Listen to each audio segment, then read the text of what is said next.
Olá, estamos começando aqui a oficina Por Onde Anda a Poesia, Caminhos e Diálogos. Esse está sendo o nosso primeiro encontro. Serão 5 encontros e antes de começar é importante dizer que essa oficina faz parte do projeto Escola Tem Cultura e que tem o apoio da Prefeitura Municipal de Volta Redonda, da Secretaria Municipal de Cultura, do Ministério do Turismo, do Fundo Nacional de Cultura e da Lei Aldir Blanc. Bem, a gente vai começar a nossa oficina por esse encontro, e nesse encontro a gente vai conversar sobre o seguinte assunto: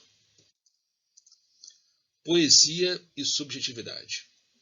Vejam bem, quando eu digo conversar, infelizmente diante da situação, que a gente está vivendo já faz algum tempo, eu vou aqui falar um pouco sobre esses assuntos relacionados à poesia e subjetividade, que a gente vai ver mais para frente, o desenrolar desse encontro.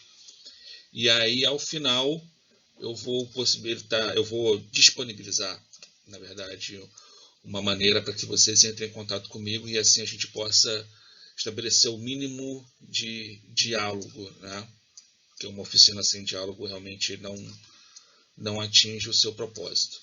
Então, nesse primeiro momento, poesia e subjetividade. Ou seja, a gente vai falar muito sobre a relação do fazer poético com o sujeito, com o íntimo, com a individualidade. Como é que esses pontos se relacionam. Mas para isso, a gente precisa primeiro entrar nessa seara do que é literatura, do que é poesia. Provavelmente vocês já devem ter passado por isso na escola ou em algum outro momento, quando perguntaram para vocês o que é literatura, o que é poesia, e vocês tiveram que dar uma definição. Eu trouxe algumas definições para esse nosso encontro e eu vou falar um pouquinho sobre elas e depois, ao final, quando eu disponibilizar o meu e-mail de contato, se vocês quiserem, vocês podem entrar em contato para a gente poder dialogar sobre essas possibilidades que serão mostradas no próximo slide. Bem, o que é literatura? Eu trouxe 4 definições que, na verdade, não são atribuídas a ninguém específico, mas são definições que a gente vê muito por aí. Vamos dizer que elas façam parte do senso comum, do que as pessoas normalmente pensam sobre literatura. A primeira, por exemplo, arte produzida por palavras. A segunda, imitação da realidade. A terceira, toda manifestação que tem como uma das finalidades não apenas comunicar algo, mas também a expressão estética, o belo, o sensível. E a quarta, a construção do homem enquanto sujeito para compreender a si mesmo e as diversas dinâmicas sociais. Bem, nessas 4 definições, será que essas definições elas são possíveis? Dá para responder o que é literatura dizendo que é uma arte produzida por palavras? Vai estar errado? Não necessariamente. Dá para dizer que a literatura é uma arte produzida por palavras. Ok. Dá para dizer que a literatura é imitação da realidade? Podemos dizer que sim, por que não? Que é toda manifestação que tem como uma das finalidades não apenas comunicar algo, mas também a expressão estética, o belo, o sensível, é outra definição viável do que é literatura. A construção do homem enquanto sujeito para compreender a si mesmo e as diversas dinâmicas sociais. Também podemos definir literatura por esse prisma? Sim, por que não? A questão que eu trago aqui, e que seria muito interessante a gente pensar sobre isso, é que essas definições, por mais que elas em um certo momento deem conta do que é literatura, principalmente nessa relação de pergunta-resposta, sem aprofundar muita questão. Será que essas definições elas conseguem abarcar o que a literatura de fato é? Ou fica faltando alguma coisa?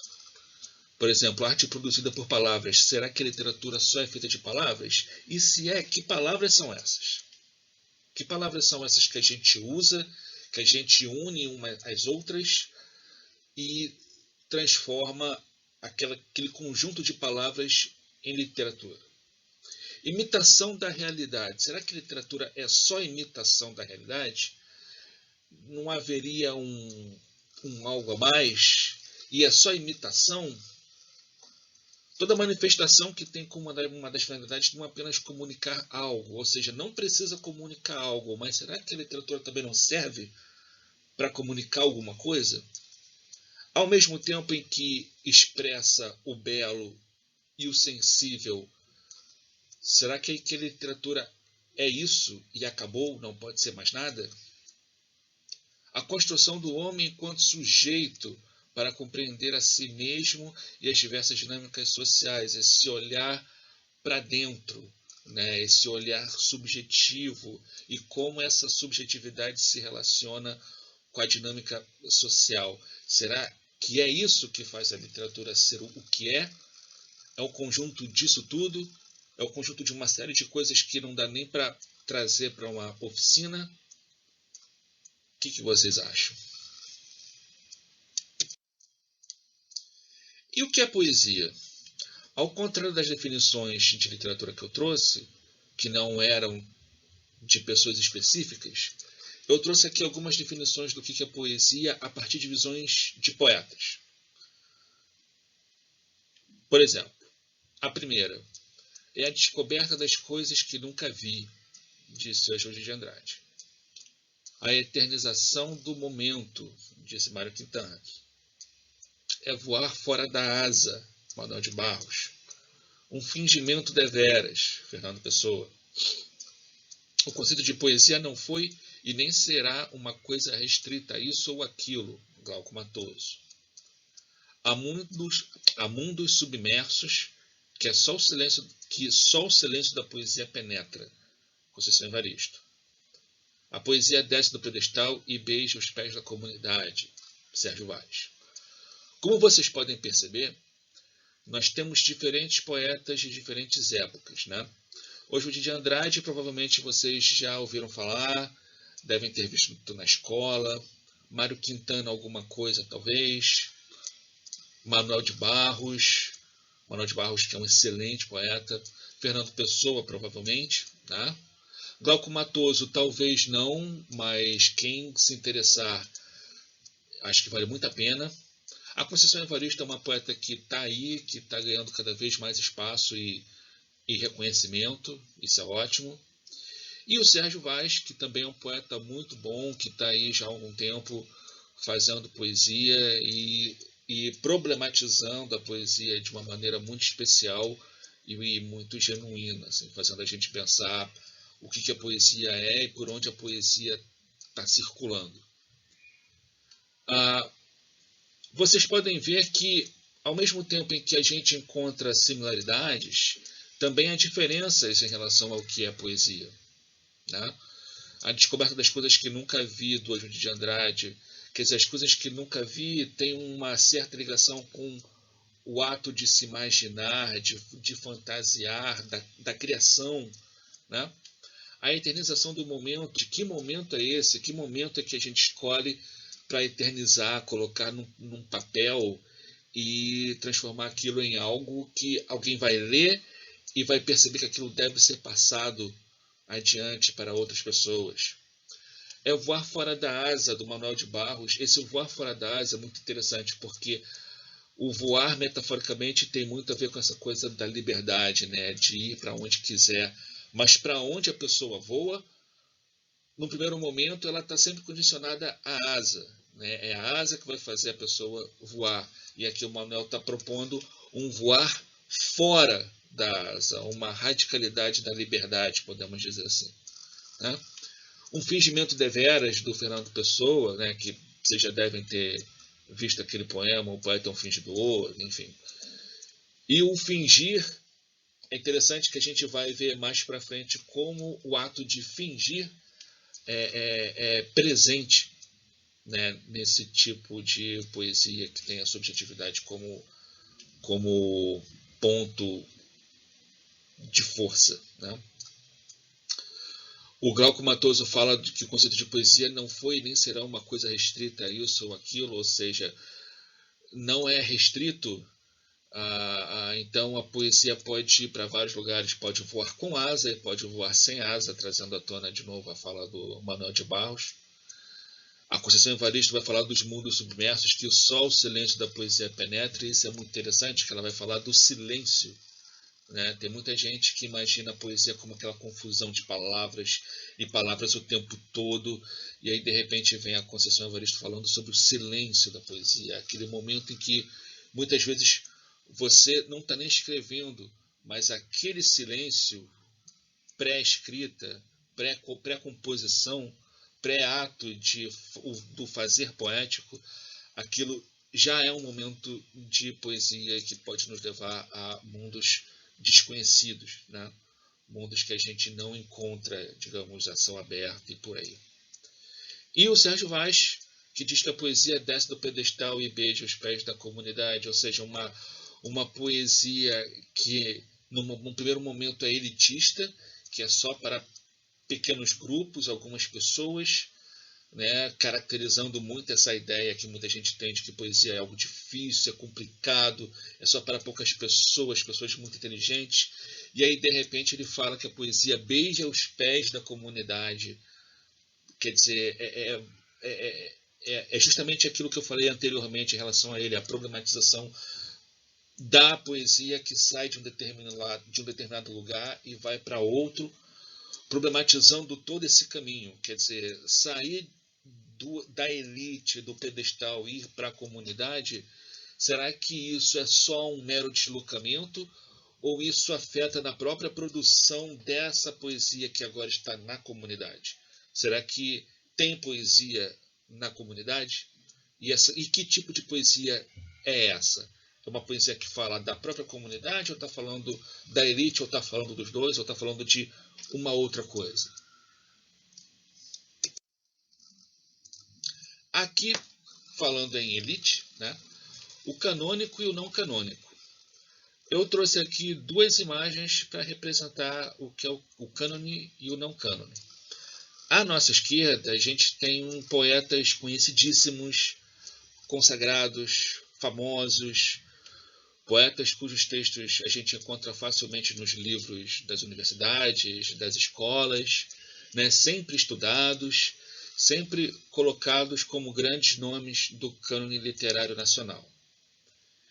E à direita, eu tenho um grupo, uma foto, né, que é de um grupo de poetas que se chama Ratos de Versos, não sei se vocês já ouviram falar.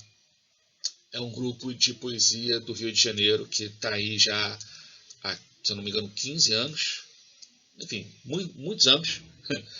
E eles sempre se encontram para falar poesia, para performar poesia, para fazer a poesia acontecer na rua, sabe, sem aquelas grandes pompas e coisas do tipo.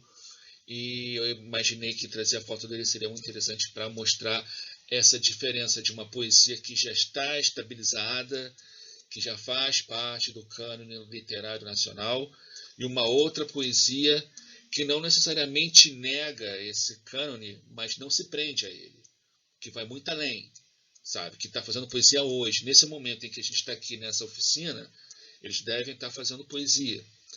Então, é para mostrar que a poesia não está presa a um determinado tempo, não está presa a uma determinada condição. Ela está aí, viva, se expressando e longe de terminar. E aí a gente vai falar do cânone em relação a isso. O que é o cânone? Uma das possibilidades de definição do cânone é o seguinte: critérios que delimitam e assim auxiliam aos críticos literários reconhecer a obra como literária, estabelecendo desse jeito um padrão que se configura a partir de obras consideradas indispensáveis ao conhecimento humano.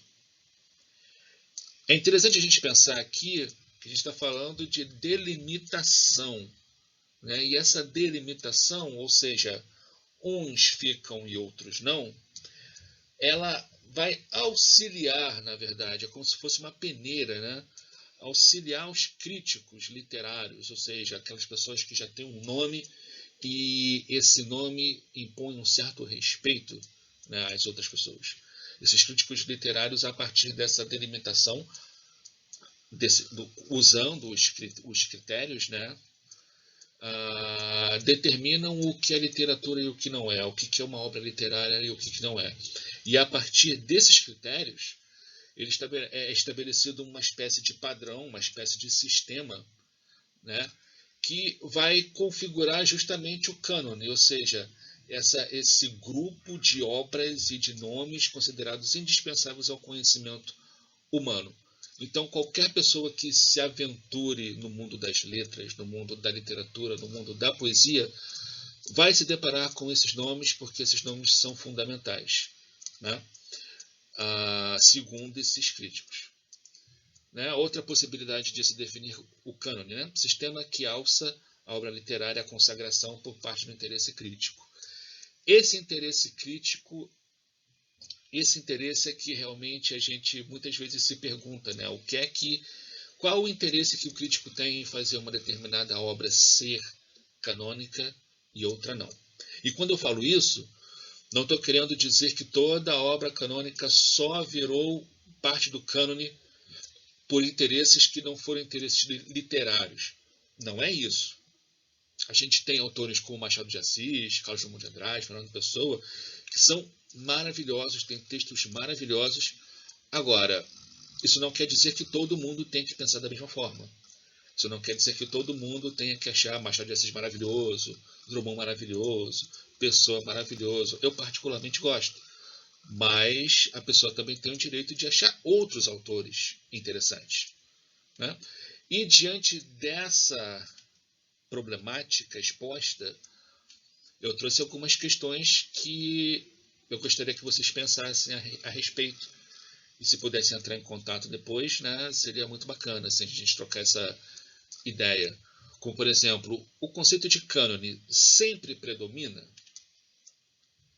Não importa com quem, não importa onde, não importa como, não importa porquê, o conceito de cânone vai estar sempre acima de qualquer outro conceito? As universidades apenas reproduzem o cânone como referência? Será? Será que as escolas, as universidades, só há espaço nesses ambientes de estudo para as obras canônicas? Será que não existe a possibilidade de diálogo com a poesia que é feita hoje? E o que é um texto literário de qualidade? Como é que se aponta essa qualidade de um texto literário? Será que é igual para todo mundo ou muda de cada um para cada um, sempre a partir daquilo que a pessoa entende por valor literário? O que vocês acham? E a gente tem o não cânone, aquelas leituras não canônicas, né? Que são obras de autores que, por diversos motivos, e aí a gente pode levar a questões literárias e não literárias, não se enquadram nas normas estabelecidas pela crítica especializada. Desta forma, raramente são indicados por escolas e faculdades. E é interessante a gente pensar isso porque, uma vez não sendo parte do cânone, a escola e a universidade elas não apresentam essas leituras, mas por outros caminhos essas leituras acabam chegando às mãos dos leitores e das leitoras, né? Como, por exemplo, essa foto aqui, eu não estou conseguindo reconhecer muito bem todos os livros, mas a menina do meio, se eu não me engano, ela está lendo Jogos Vorazes, né? Que é um livro e que virou filme, assim como Harry Potter, assim como O Senhor dos Anéis e tantos outros, né? Que muitas vezes acabam chegando à mão de jovens leitores, passando pelo cinema, para aí as pessoas descobrirem que aquilo é um livro e terem interesse em ler aquele livro. E aí eu pergunto para vocês, né, o que faz uma obra não ser canônica? Como é que se define isso? E não ser canônico é ruim? Outro ponto, se nas escolas e faculdades encontramos mais obras canônicas, por onde circulam as não canônicas? Pensem na cidade de vocês, pensem no bairro de vocês. Será que não tem nenhum lugar que não seja escola que vocês percebam a circulação da poesia, da literatura? E aí a gente está falando das artes que não fazem parte do cânone. De repente um amigo que escreve, um artista do bairro que você conhece, mas outras pessoas não conhecem, e você fica com aquela sensação de, poxa, as pessoas deveriam conhecer esse cara, essa menina que escreve muito bem, que tem um pensamento geral, um conhecimento de mundo tão grande que deveria ser mais ouvida, ser mais conhecida. Será que só as escolas e as faculdades, as universidades conseguem fazer esse papel? Ou tem outros lugares onde esse diálogo da poesia com o mundo se torna possível? E aí a gente volta para o eu e a poesia. O eu, a primeira pessoa, o íntimo, o indivíduo, o subjetivo e o fazer poético. Aqui a coisa vai ficar um pouco mais didática, talvez, mas eu não vou me aprofundar muito não, tá? Mas é interessante a gente ter pelo menos uma noção do caminho que foi feito dessa primeira pessoa poética. A gente tem o rompimento da poesia moderna com o conceito clássico, né? A gente tem, num primeiro momento, a poesia clássica com uma linguagem elevada, conteúdo heróico, com muitos exemplos e lições de moral, tá? E aí a gente tem um rompimento, a gente tem um divórcio. Num determinado momento surge a poesia moderna e que rompe com esse conceito clássico e faz com que a noção de objetividade que era presente no conceito clássico dê lugar à subjetividade, que é a subjetividade, o ponto que a gente está trazendo aqui, né, nesse encontro. E essa subjetividade, ou seja, o indivíduo, ele vai ficar bastante caracterizado pelo negativismo, pela anormalidade, pelo estranhamento, justamente porque, num primeiro momento, se a razão antes era imanente à natureza, era a natureza que determinava tudo, nesse momento ela passa a ser imanente ao homem, ou seja, o indivíduo passa a criar a sua própria história e não depender de uma outra pessoa, de um outro ser, de uma outra força. Nesse momento, a imitação fica de lado e vem à tona a criação. O homem passa a criar, a ser uma criatura de si. A gente tem o poeta como uma espécie de operador da língua. E por que um operador da língua? Nesse momento em que há essa separação da poesia moderna com a poesia clássica, a visão de uma primeira pessoa muitas vezes é confundida com aquela visão romântica do eu que transborda sentimentos, fala de coração aberto, de sensações, paixões.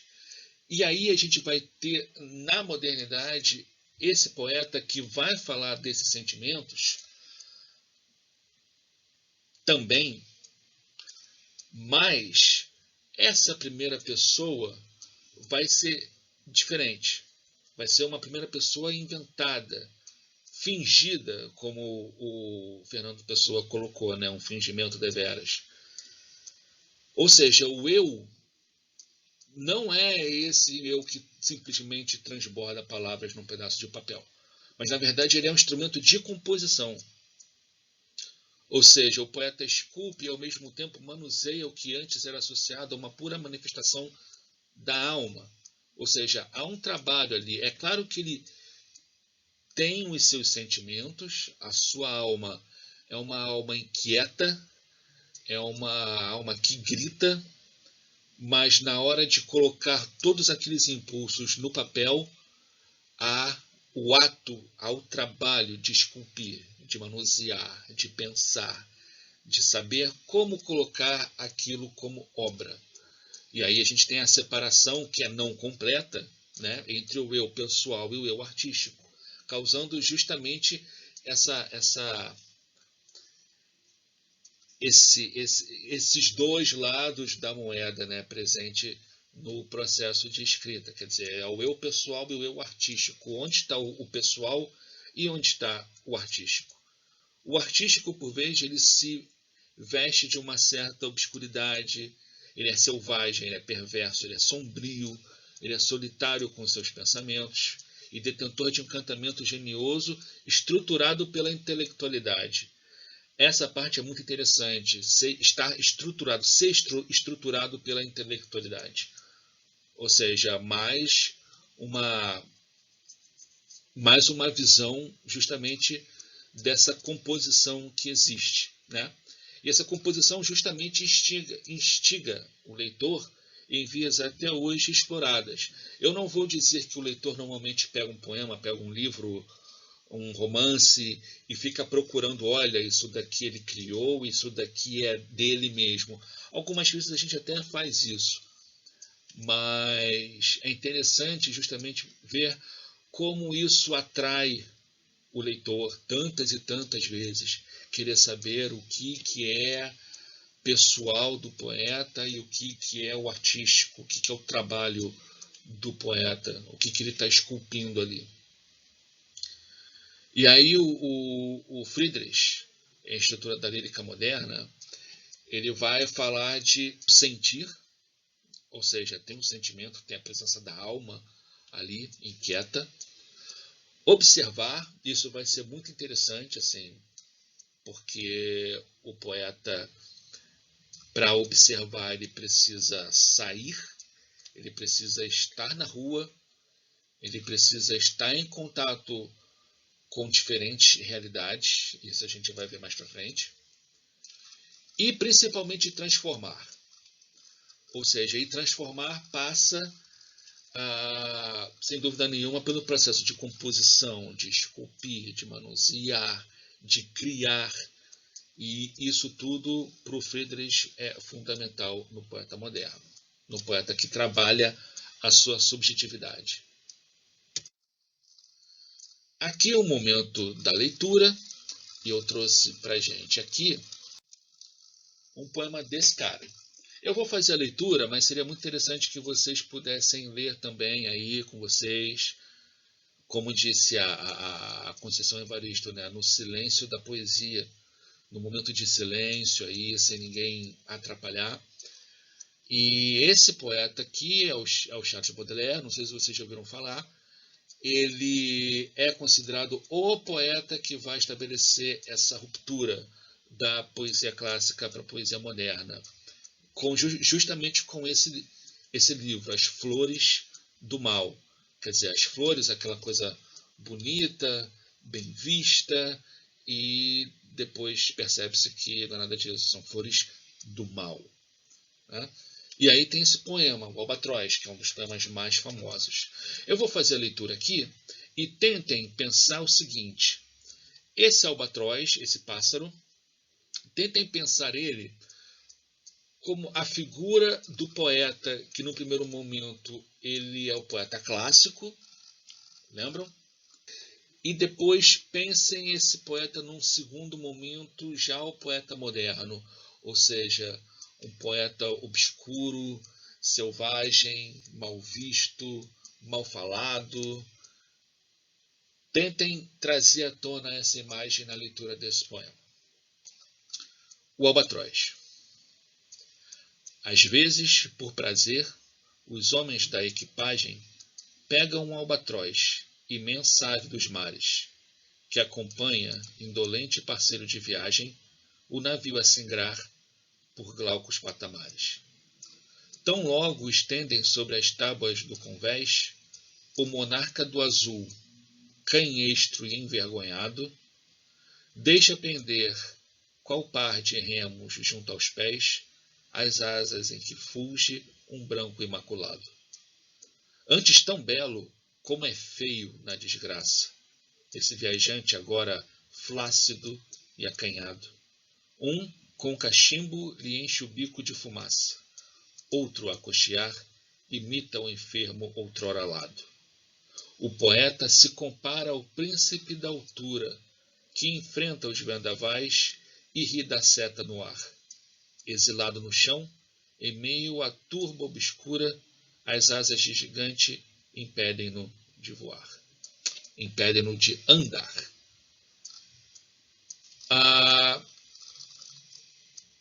Interessante como o albatroz, no primeiro momento, ele é colocado como uma imensa ave, né? Um indolente que acompanha durante o parceiro de viagem, um navio a singrar por patamares. Ele está sempre numa posição de superioridade, está sempre acima, né? Até que num determinado momento esse monarca azul, muito bem visto, né, se torna um canhestro e envergonhado, né? E aí nesse momento já aparecem marcas do poeta moderno, né? Antes tão belo como é feio na desgraça, né? Ele que era um monarca do azul agora é flácido e acanhado, está exilado no chão, né? Ou seja, não está mais sobrevoando, não está mais acima de tudo, mas ele está no chão.